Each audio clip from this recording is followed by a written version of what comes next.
Bonjour tout le monde, bonjour messieurs, dames, chers invités, professeur Ebtissam Chachou, chers collègues de l'UNS, chers collègues qui sont venus des autres universités, G2, chers doctorants, chers étudiants. Nous sommes très heureux aujourd'hui d'accueillir, dans le cadre des activités du laboratoire Isotype, d'accueillir le professeur Ebtissam Chachou pour présenter son livre « Introduction à l'histoire des langues en Algérie ». Je vais lui donner la parole, je dirai 2-3 mots sur l'auteur et sur l'ouvrage, et on va lui céder la parole juste après. Auteur de plusieurs articles scientifiques et de plusieurs ouvrages individuels et collectifs, Ebtissam Chachou étudie les questions sociolinguistiques, linguistiques et discursives des plus importantes et des plus actuelles.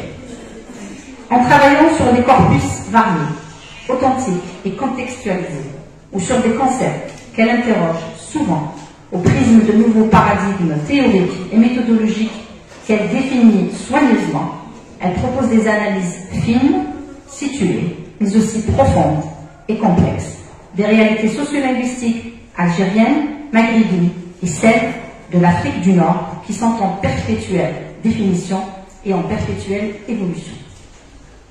Son intérêt porté, entre autres, à la variation, au contact des langues, au parler citadin, à la sociolinguistique urbaine et autres problématiques, mais aussi à l'éthos, à travers les slogans des réseaux sociaux numériques et très récemment au discours négationniste des médias de l'extrême droite français, l'auteur entend proposer l'étude de réalités complexes afin de rendre compte du fonctionnement des langues et des discours. Préfacé par Louis-Jean Calvé, le livre d'Ebtissam Chachou, Introduction à l'histoire des langues en Algérie, propose une approche scientifique, diachronique et sociale, et de ce fait, son travail est salutaire, je cite Calvé, puisqu'elle réussit à dépasser les postures idéologiques et des postulats souvent discutables. Le livre que nous présente l'auteur aujourd'hui est une tentative de retracer une histoire, celle des langues en Algérie, pratiquées en Algérie, c'est-à-dire s'intéresser à une dimension diachronique, s'ouvrant ainsi sur une interdisciplinarité assumée et bien défendue par l'auteur. Elle évoque l'évolution des langues, notamment en détail pour les langues berbères et l'arabe algérien. Nous t'écoutons avec beaucoup d'intérêt, chers collègues et chers amis, et sommes contents de partager ce moment d'échange avec vous, avec toi, j'ai bien envie de tutoyer, sur les langues, une question qui nous intéresse tous. Bonne écoute, bonne conférence et merci.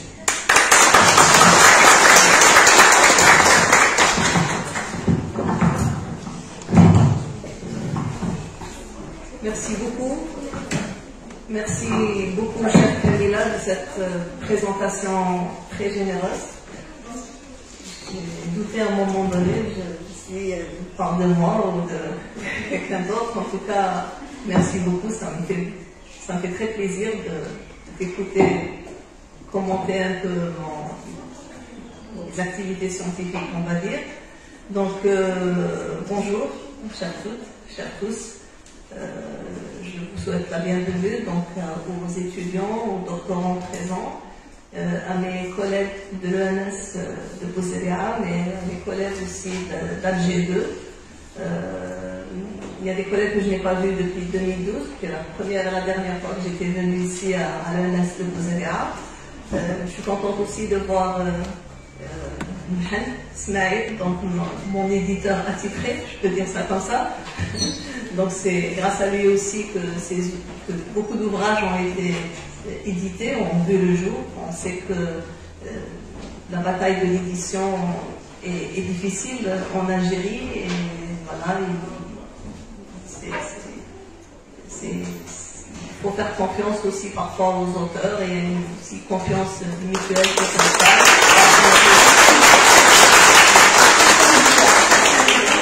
En tout cas, merci d'encourager toutes les initiatives scientifiques et merci de nous aider à rendre visibles nos travaux et à partager aussi nos travaux. Parce que le travail de l'écriture, c'est un travail solitaire, de la production, mais après il nous faut aussi d'autres acteurs pour faire connaître nos travaux et pour aussi avoir des échos comme c'est le cas aujourd'hui.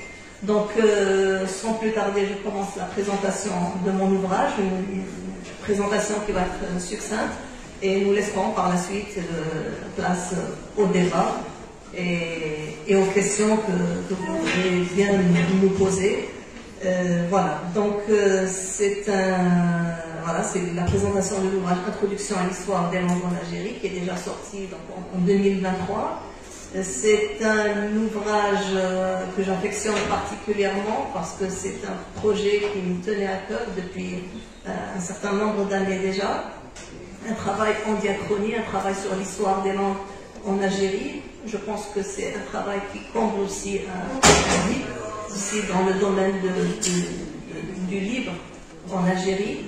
Nous avons beaucoup d'ouvrages sur le domaine des langues berbères, sur les diachronies berbères. D'ailleurs, Salem Chakar a écrit son dernier livre qui s'intitule Diachronie berbère.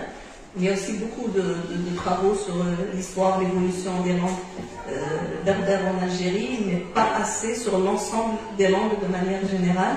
Et nous manquons justement de tels ouvrages, des ouvrages synthétiques où on reprend un peu l'ensemble des travaux qui ont été faits sur ces questions linguistiques. Alors, Introduction à l'histoire des langues en Algérie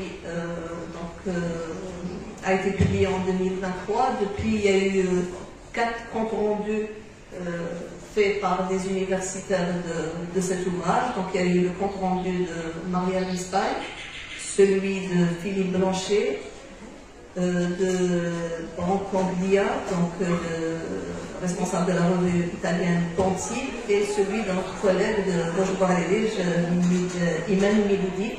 Et donc, ça fait plaisir aussi de voir que le livre a été lu, qu'il a été commenté, etc. Et quand nous publions un livre, on ne s'attend pas aussi qu'à des avis élogieux, on va dire, mais on s'attend aussi à des retours critiques pour qu'on essaie de nous améliorer. Ce n'est pas que du discours, là je suis en face d'analyse du discours, mais c'est vraiment la vérité, parce que si on est là, on présente le livre et on n'a que des éloges et des échos positifs, ce n'est pas le but non plus, donc ça ne nous aide pas trop à l'avenir à améliorer la qualité de notre écriture, mais aussi de nos approches, etc. Alors c'est un livre qui fait suite à d'autres ouvrages. Donc le premier, c'est la situation socio-linguistique de l'Algérie qui a été publié chez l'Harmattan en 2013. Le deuxième, c'est un ouvrage collectif co-dirigé avec ma collègue Myriam Stambouli pour un plurilinguisme algérien intégré. Le troisième livre, c'est Sociolinguistique du Maghreb. Il a été publié en 2018 et je pense que c'est le bouquin qui a le plus marché et intéressé les collègues et les étudiants surtout. Donc publié chez Hibr Édition. Les autres ouvrages, donc les 3 derniers on va dire, c'est Langue et dynamique urbaine au Maghreb, aussi publié chez Hibr Édition et co-dirigé avec mon collègue de l'université de Buira, Sérgej Areda. Introduction à l'histoire des langues 2023 et un ouvrage à paraître chez Lambert Lucas qui est intitulé Les mouvements contestataires à l'ère des réseaux sociaux numériques et co-dirigé avec mon ami et collègue Camilla Olpser et Albin Wagner, je crois de l'université.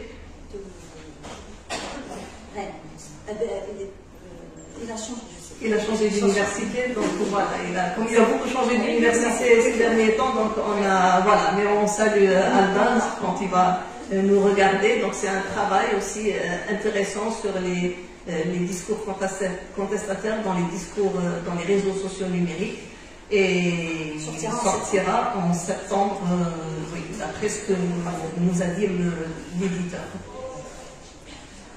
Alors, pourquoi cet ouvrage? Alors, voilà, il y a toujours une raison, il y a toujours un motif, on écrit toujours parce que il y a des raisons de faire un ouvrage. On ne fait pas un ouvrage pour faire un ouvrage, on ne fait pas un article pour faire un article. On fait toujours un travail scientifique pour répondre à un besoin, à un manque, à des lacunes, mais aussi peut-être à des frustrations aussi par rapport à ce qui existe ou à ce qui n'existe pas. Donc, l'idée de cet ouvrage donc, de vulgarisation, je peux peut-être le qualifier comme ça, vient du constat selon lequel il n'y a pas beaucoup de travaux, comme je l'ai dit au début de ma prise de parole, sur l'histoire des langues et sur l'histoire et l'évolution des langues en Algérie, ce qui débouche très souvent sur des stéréotypes. Donc on ne connaît pas l'histoire d'une langue, la formation d'une langue, donc on a tendance à taxer cette langue de stéréotypes, mais aussi à la mal nommer peut-être, et à méconnaître son histoire, son évolution et l'antériorité de sa pratique dans un espace donné ou dans une ère géographique donnée. C'est ce qui peut aussi déboucher sur la minorisation de cette langue, sur le fait qu'on ne donne pas assez d'importance à cette langue et qu'on ne lui donne pas de statut. On va avancer, donc on va voir quelles sont les langues dont je parle. Alors, il y a aussi le deuxième point, c'est l'écriture erronée de l'histoire des langues, c'est-à-dire beaucoup de stéréotypes, mais beaucoup de révisionnisme sur les langues en Algérie, notamment les langues natives. Donc des hypothèses qui sont faites parfois par des universitaires aussi, mais qui comportent aussi une certaine idéologie, des postures idéologiques aussi qui ne sont pas saines parfois et qui ne sont pas neutres ou scientifiques. Ça aussi, je le présente comme présente la thèse et l'antithèse dans mon ouvrage, et j'essaie de discuter si j'aimerais avoir des échos par rapport à ça. Alors, l'autre point, le troisième, c'est le fait qu'il n'y ait pas beaucoup de livres sur l'histoire des langues. Donc, je pense que c'est important. Et voilà, l'objectif, c'est aussi de dépasser ces stéréotypes, de dépasser ces récits mensongers, on va dire, sur l'histoire, l'évolution des langues, et éviter cette concurrence que l'on met aussi entre les langues. Et l'objectif aussi, c'est de dépassionner ou dépassionnaliser les récits et les discours autour des langues. Et on voit ça notamment dans les discours numériques sur les réseaux sociaux, où il y a sans cesse des conflits sur la pratique de telle ou de telle autre langue, la légitimité, entre guillemets, de telle ou de telle autre langue, etc. Donc voilà, ça part aussi du constat d'un conflit autour des langues, mais par-delà les langues, c'est un conflit aussi autour des identités et autour, donc on va construire des récits mythifiés, parfois falsifiés, pour défendre telle langue au détriment d'une autre langue, etc. Donc je l'ai dit tout à l'heure, hormis les travaux dans le domaine berbère, peu de travaux existent sur des langues ou de la pratique de certaines langues un peu méconnues dans l'histoire de l'Algérie. Je pense à l'arabe algérien, et je pense aussi au latin d'Afrique qui était pratiqué en Algérie, le sabir, la lingua franca aussi en Algérie, mais aussi toute la période latine de l'Algérie où beaucoup de berbères latinisés ont produit donc une littérature très très importante en langue latine. Donc ce sont aussi des trésors qui ne sont pas connus de notre histoire. Donc c'est un patrimoine immatériel qui nous a été légué depuis plusieurs siècles et que nous ne connaissons pas assez bien. Donc on insiste un peu sur l'histoire récente des langues, sur les questions de politique d'arabisation par exemple, la question des langues étrangères, etc. Et on oublie parfois d'aller un peu dans le fond des choses. Donc c'est une méconnaissance aussi de l'histoire d'une langue, et ça induit des confusions, et les confusions débouchent sur des conflits, que ce soit dans les discours circulants, les discours de tous les jours, les discours profanes, ou bien aussi dans les discours académiques ou dans les discours écrits par des académiciens dans les journaux aussi, parce que c'est là où on peut avoir une certaine liberté de temps, c'est là où on peut aussi défendre adopter une certaine subjectivité que l'on s'interdit dans les écrits scientifiques. Donc je pense à toutes les polémiques sur les langues natives, sur l'introduction des langues premières à l'école en 2015 par exemple, et tout ce qui s'en est suivi comme débat par médias interposés, par journaux interposés, notamment concernant l'arabe algérien, ce que Abdelina appelle le maghrébi, etc. C'est là vraiment une thèse à laquelle je consacre quelques pages dans mon ouvrage. Et très souvent, donc, le débat tourne à la polémique, mais il tourne aussi à la violence verbale. Et c'est ça qui est dangereux, et c'est ça que je voulais aussi rappeler, et que je voulais aussi prévenir par l'écriture de ces pages. Donc on assiste à une essentialisation des langues, notamment quand une langue elle est minorée. Ça passe par un discours, tout passe par un discours, vous savez, les guerres passent par un discours, les décisions les plus importantes passent par des discours, et aussi les langues, quand on veut les promouvoir donc, au rang de langue nationale officielle, quand on veut les dénigrer ou les minorer, ça passe également par les discours. Donc on parle des langues, mais aussi des identités, parce que l'un ne va pas sans l'autre, et on sait que l'élément le plus emblématique de l'identité, c'est la langue. D'accord ? Donc les discours sur les langues sont aussi très importants à analyser.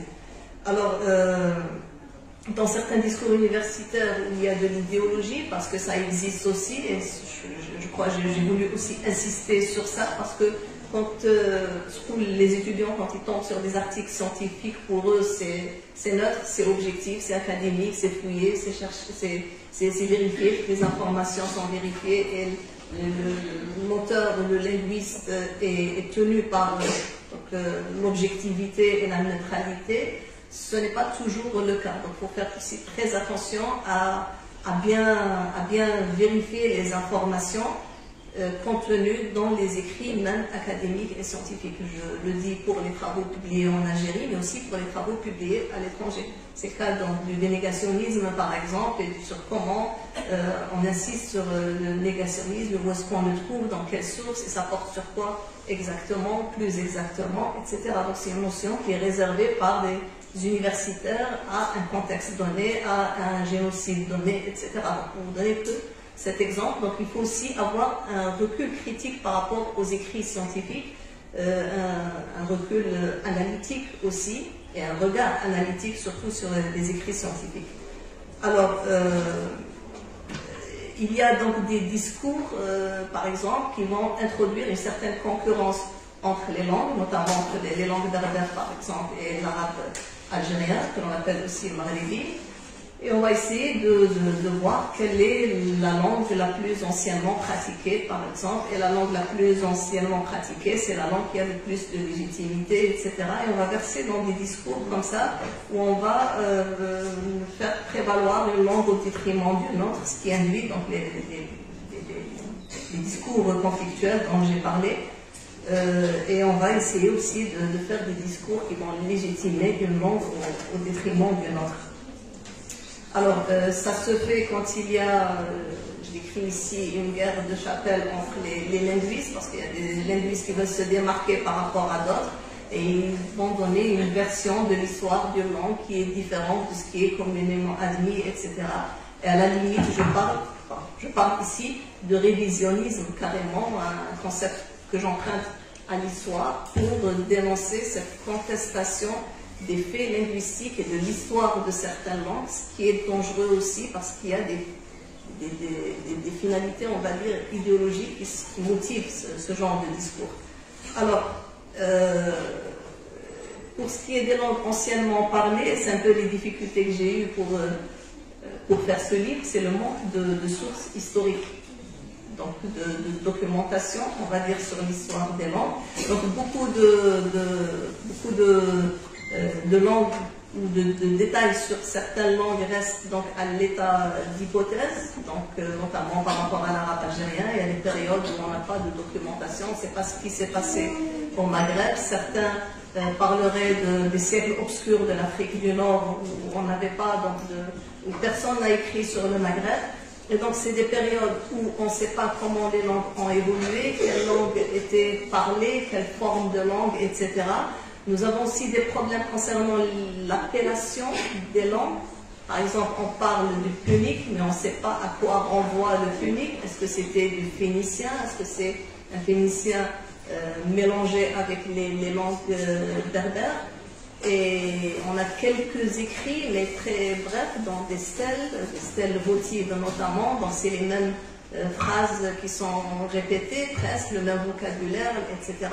Et donc là, on n'a pas vraiment d'écrits, on va dire détaillés, circonstanciés, dans certaines langues, et donc on ne sait pas vraiment à quoi renvoie, par exemple, le mot punique. Le libique, idem aussi. On ne sait pas, on a quelques traces, quelques écrits, quelques phrases, quelques textes, mais très courts, mais on continue de parler de punique. On ne sait pas quelles sont les populations aussi qui pratiquaient ces langues, où est-ce qu'elles étaient situées, par exemple, jusqu'à quel moment est-ce qu'il y avait des formes de bilinguisme, par exemple, notamment durant la période latine de l'Algérie, où on avait peu de témoignages sur les langues natives. Donc on écrivait en latin, on était subjugué, on va dire, par la culture, la civilisation latine, et on produisait quelques jugements sur les langues dites langues barbares, donc de la plume même de nos écrivains latinisés. Donc il y avait, je parle de formes d'insécurité linguistique, mais de jugements dévalorisants à l'égard des langues qui étaient pratiquées au IIe siècle, premier, deuxième siècle de notre ère. Et donc ça, c'est aussi des témoignages intéressants et qui méritent qu'on s'y intéresse. Alors, quand il n'y a pas de documentation suffisante, quand il n'y a pas de traces suffisantes, eh bien, il faut faire attention, parce que le risque, c'est que on va remplacer ces traces, ces connaissances historiques vérifiées, bien par des fantasmes, par des récits, par ce qu'on veut affirmer, ce qu'on veut avancer par rapport à telle autre langue, etc. Mais à un moment donné, je pense qu'il faut savoir dire on n'a pas de preuves, on n'a pas de traces, on ne sait pas comment cette langue a évolué, donc on se contente de ce qu'on a et on laisse les choses à l'état d'hypothèse. Alors, le recours à la diachronie, me semble-t-il, est aussi important pour aussi dépasser la part du mythe dans les récits concernant les langues. Donc, un travail fouillé aussi sur le plan historique, sur le plan diachronique, sur le plan de l'évolution du langue, permet aussi de dépasser ces récits mensongers, fantasmés, etc. Voilà, et ça permet aussi de déterminer l'antériorité de langue dans les limites des traces dont le chercheur dispose. Et ça nous fait penser peut-être aux étudiants qui ont fait linguistique, à l'hypothèse de l'indo-européen et aux limites de nos connaissances sur l'indo-européen. Il y a des hypothèses qui ne peuvent pas être vérifiées, qui ne sont pas vérifiables, et donc on s'arrête à ce qu'on sait, parce qu'on ne sait pas aussi d'une langue. Alors, l'objectif de cet ouvrage, de retracer les langues pratiquées en Algérie en m'appuyant sur la littérature scientifique, linguistique, donc en sciences du langage, faite sur ces langues, mais aussi j'ai dû, comme l'a rappelé Camilla tout à l'heure, avoir ou procéder ou recourir à une approche pluridisciplinaire, dans la mesure où il me fallait aussi faire des lectures qui portent sur l'histoire de la région, des informations d'ordre paléolithique, voilà, merci, paléolithique, mais aussi génétique, sociologique. Donc une approche pluridisciplinaire. Il fallait faire aussi beaucoup de lectures, et comme je l'ai rappelé aussi lors d'une autre rencontre, parfois je devais contacter les spécialistes pour comprendre certains textes, pour m'assurer d'avoir bien compris certains discours scientifiques qui me dépassent, parce que voilà, on essaie on fait de la linguistique ou de la sociolinguistique, mais la génétique, la paléontologie par exemple, mais aussi l'histoire, la sociologie, il y a des choses qui nous dépassent et qu'on doit vérifier aussi avec des experts, on va dire. Alors, la génétique aussi, ça a été aussi une spécialité, on va dire, qui nous a beaucoup aidé à constituer l'histoire de l'évolution des populations nord-africaines et à remonter aussi aux premières langues et aux premières fragmentations, par exemple des langues berbères qui sont à l'origine de la formation donc des premières langues berbères en Afrique du Nord, et par la suite comment l'arabisation aussi a été introduite, comment l'arabisation linguistique que je différencie donc de la politique d'arabisation a aussi aidé à la constitution et à la formation de l'arabe algérien. Alors, donc je me suis surtout intéressée aux langues berbères, à l'arabe algérien. J'ai dû remonter jusqu'au libyque, à travers les sources donc, que j'ai citées, le punique, le latin, l'arabe pré-hilalien et hilalien, donc l'arabe qui a été introduit avec la première vague d'arabisation et l'arabe qui a été introduit avec la deuxième vague d'arabisation, et plus récemment donc le turc, le français et son influence sur les parlers d'aujourd'hui ou sur les langues vernaculaires pratiquées aujourd'hui. J'ai aussi pensé à mettre sur le tapis, on va dire, la notion de savoir colonial, pour dire aussi que tout ce qui a été produit à l'époque coloniale n'est pas, peut être fiable, peut être étudié, peut être utilisé comme source, avec bien évidemment du recul critique, parce qu'il y a les stéréotypes de l'époque, il y a les préjugés de l'époque, mais on va dire aussi qu'à chaque époque, ces préjugés et ces stéréotypes, parce que même aujourd'hui, quand on écrit, on peut trouver des stéréotypes et des préjugés, ceux de l'auteur. On peut trouver les préjugés et les stéréotypes de l'époque coloniale, par exemple, le regard du dominant sur le dominé, du colonisateur sur le colonisé. Mais aujourd'hui aussi, on trouve d'autres types de stéréotypes, d'autres types de préjugés aussi qui relèvent de la subjectivité de l'auteur, des positions idéologiques de l'auteur, etc. Donc, il n'y a pas que la production coloniale qui soit, on va dire, truffée de préjugés et de stéréotypes, mais aussi tous les écrits scientifiques. Il faut aussi prendre du recul par rapport à leur contenu.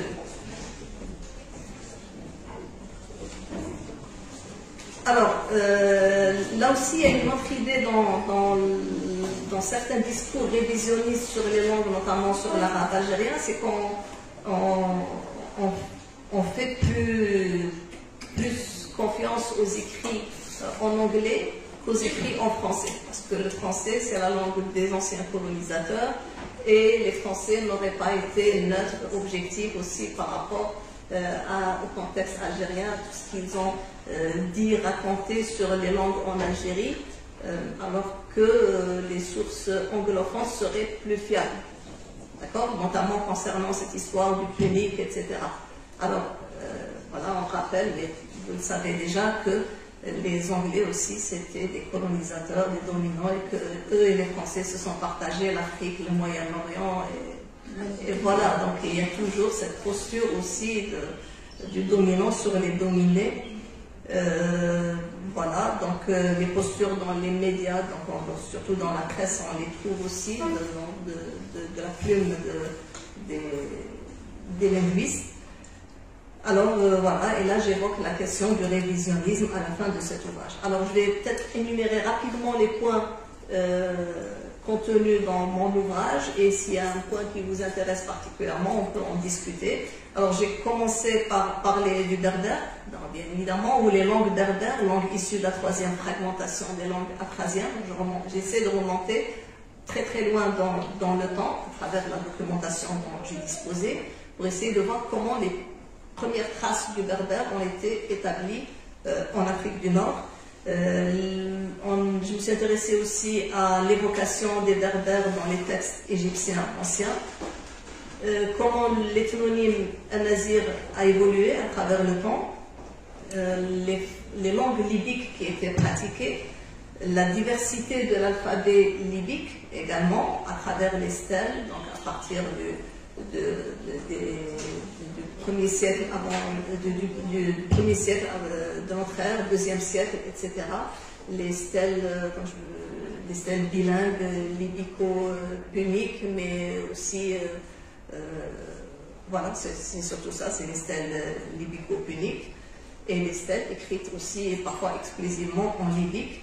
J'ai évoqué aussi les origines controversées des Tifinagh, d'où vient l'alphabet Tifinagh. L'art de test saharien, c'est très important, et un bouquin qui m'a beaucoup intéressé, qui m'a beaucoup aidé aussi à faire mon livre, c'est les premiers berbères de Malika Hachid, un livre fondamental pour la connaissance de l'histoire des langues et de la formation des populations au Maghreb. J'ai parlé aussi d'écriture libyco-berbère des îles Canaries. C'est très intéressant aussi. Il y a aujourd'hui aussi des équipes de linguistes qui travaillent toujours sur les toponymes dans les îles Canaries, mais sur les langues des plantes, par exemple, dans les langues dans les îles Canaries et des langues pratiquées dans les îles Canaries, donc qui sont utilisées dans l'espagnol parlé maintenant sur place. Alors, le syncrétisme culturel berbéro-punique, c'est qu'à un moment donné, il n'y avait pas du phénicien qui était pratiqué au Maghreb, en l'Afrique du Nord, mais c'était un mélange de punique et de libyque, et à un moment donné, les deux langues ont coexisté, les deux cultures ont coexisté également. Alors, j'ai essayé de voir aussi les traces du punique dans l'onomastique, dans les noms propres et les noms de lieux, la toponymie. Et par la suite, donc la question du néo-punique et de son recul par rapport au grec et par rapport au latin. Donc à un moment donné, le punique c'était la langue de la civilisation, on va dire carthaginoise, une civilisation qui a influencé tout le nord de l'Afrique. Mais à un moment donné, avec la concurrence, avec la prédominance donc, de Rome, mais aussi de la Grèce, parce que même Rome, elle était marquée par la civilisation grecque, par la langue grecque, c'est une langue de prestige à Rome. Et en Afrique du Nord, c'était un peu le même schéma, c'est-à-dire que le latin a commencé à être pratiqué, mais le grec était considéré également comme une langue de prestige. Et face à ces deux langues de prestige, eh bien, le punique a commencé à reculer. La question que je me pose aussi et qui porte aussi sur le révisionnisme, c'est de quoi le punique est-il le nom? À quoi renvoie le mot punique? Et aussi à travers de la documentation, je vais voir ce qu'ont dit certains auteurs, certains linguistes du punique, les différentes hypothèses qui ont essayé d'expliquer à quoi renvoie le punique. Voilà, je dis que c'est un ethnonyme vague, imprécis. On parle de littérature religieuse éthico-mythique en punique, mais n'est pas accessible à l'ensemble des locuteurs donc, du punique. On pense que c'est les langues berbères qui étaient les langues les plus répandues en Afrique du Nord, et que le punique était une langue d'élite. Alors, la question d'hypothèse de l'origine punique de l'arabe algérien, donc l'hypothèse défendue par Abdou Ilimam dans Maghribi, langue 3 fois millénaire. Là aussi, on est assez nombreux, je vais dire, à un peu ne pas être d'accord avec Abdou Ilimam concernant cette hypothèse, qu'il y a un continuum linguistique et que l'arabe algérien vient du punique qui était pratiqué en Afrique du Nord. Et nous pensons, avec Louis-Jean Calvé, avec Doulabi Abdelzak, mais avec d'autres linguistes aussi, que l'arabe algérien que nous pratiquons aujourd'hui, c'est un arabe qui s'est formé à partir de l'arabe pré-hilalien et hilalien en contact avec les langues berbères, ce que tout le monde admet. On dit que le révisionnisme, justement, c'est de contester ce qui est communément admis, mais vérifié aussi, hein, admis, c'est pas juste une idée qui est admise comme ça, mais il y a des travaux aussi qui ont montré qu'il y a eu à un moment donné un bilinguisme arabo-berbère, on va dire, qui a débouché sur la formation de l'arabe algérien, donc à partir du XIIIe siècle, mais peut-être bien avant, et ça a débouché aussi sur une production littéraire, sur une production littéraire surtout, qui a donné le genre majeur de la poésie en arabe algérien, qui est le melkon. Voilà. Et après, il y a d'autres formes littéraires aussi qui sont apparues. Donc, j'essaie aussi de parler de la langue du latin d'Afrique, pratiquée aussi en Afrique du Nord. L'élite berbère latinisé qui a beaucoup produit aussi en latin. C'est impressionnant le nombre d'auteurs, d'écrivains numides, latinisés, qui sont considérés aujourd'hui comme des auteurs latins, mais dont on ne rappelle pas peut-être l'origine géographique. Et ce sont des Algériens, je pense à Apulé de Mador, je pense à Saint-Augustin, mais à une longue liste d'écrivains, on ne peut pas appeler algériens, peut-être mais nord-africains, berbères, latinisés, et dont la littérature est très très très importante. Donc beaucoup aussi de leurs écrits ont été produits ici en Afrique du Nord. Je rappelle donc cette arabisation linguistique de l'Afrique du Nord qui est différente de la politique d'arabisation, et ça c'est très important pour connaître l'histoire des langues, et là ça nous pousse à réfléchir un petit peu à l'origine de l'arabe algérien, mais aussi à sa relation avec l'arabe classique ou institutionnel, parce que très souvent on pense que l'arabe algérien, ou qu'on appelle communément dialectal, découle de l'arabe classique, alors que c'est faux. Parce qu'il y a cette idée donc, défendue par Ibn Khaldoun de Fasad al-Lura, c'est-à-dire qu'à un moment donné on parlait un très bon arabe en Afrique du Nord, mais à un moment donné ça s'est dégradé et c'est devenu l'arabe dialectal ou algérien que nous parlons aujourd'hui. Alors ça c'est une idée fausse, et là j'insiste aussi auprès des étudiants pour aussi réfléchir à ça. L'arabe algérien s'est formé à part. Donc, il y avait l'arabe institutionnel qui était la langue des élites, la langue de la religion, la langue de la littérature, etc.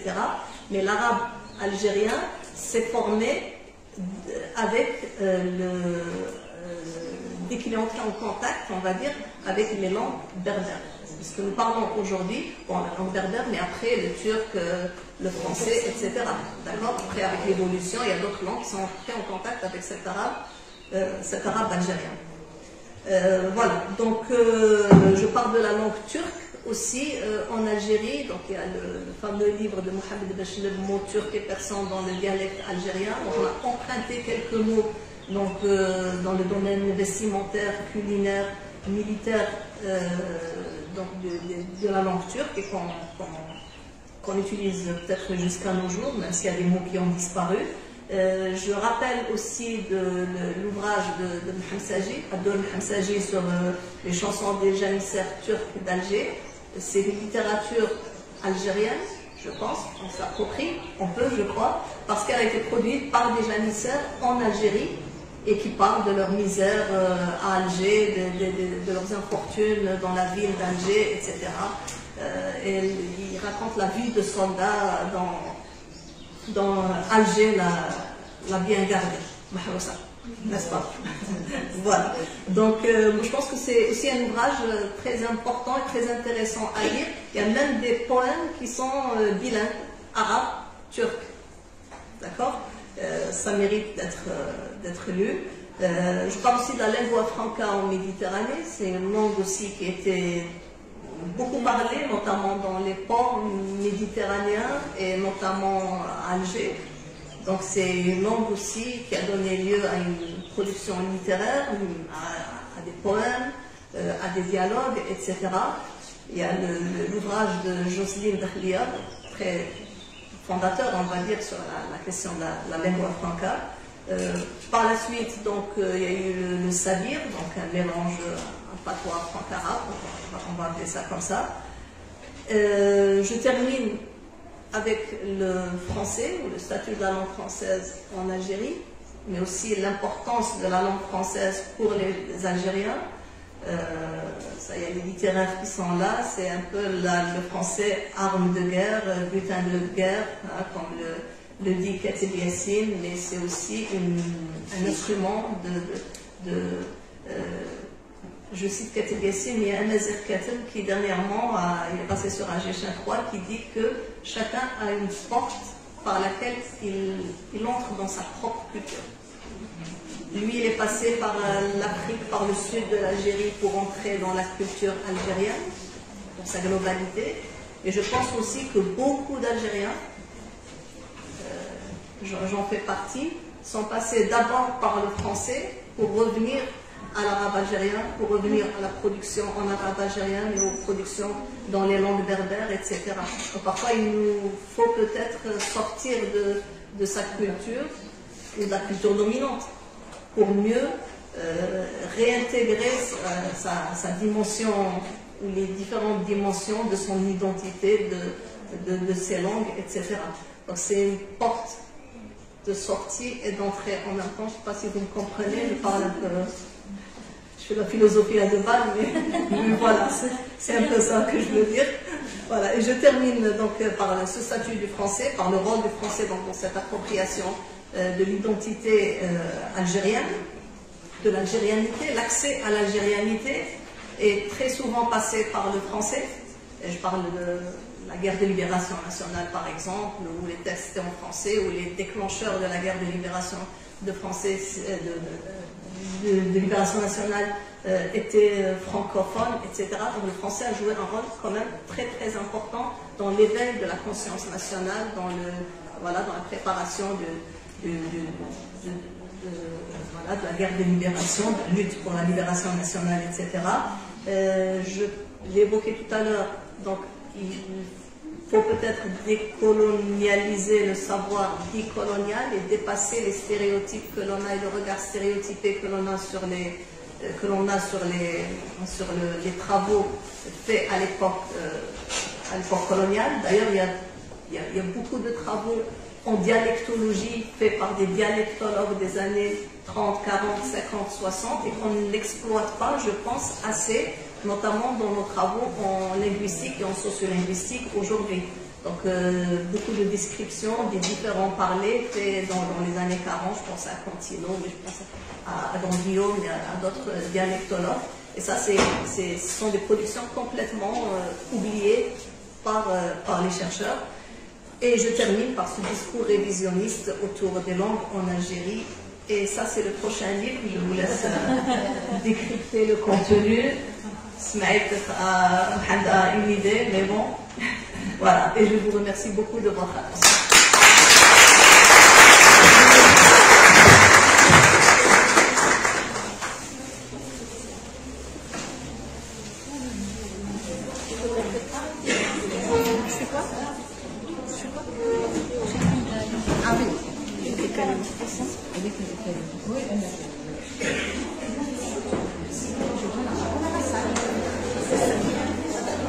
Merci beaucoup, chers collègues, pour cette conférence, cette belle présentation de l'ouvrage, mais aussi de toutes les problématiques qui accompagnent les langues, l'histoire des langues pratiquées en Algérie, le retour sur les discours qui emploient justement ces langues, sur les représentations qu'on se fait des langues et sur l'avenir aussi de ces langues en Algérie. Merci beaucoup. Je donne la parole à la salle, aux collègues qui sont présents, aux étudiants aussi. Si vous avez des questions, n'hésitez pas.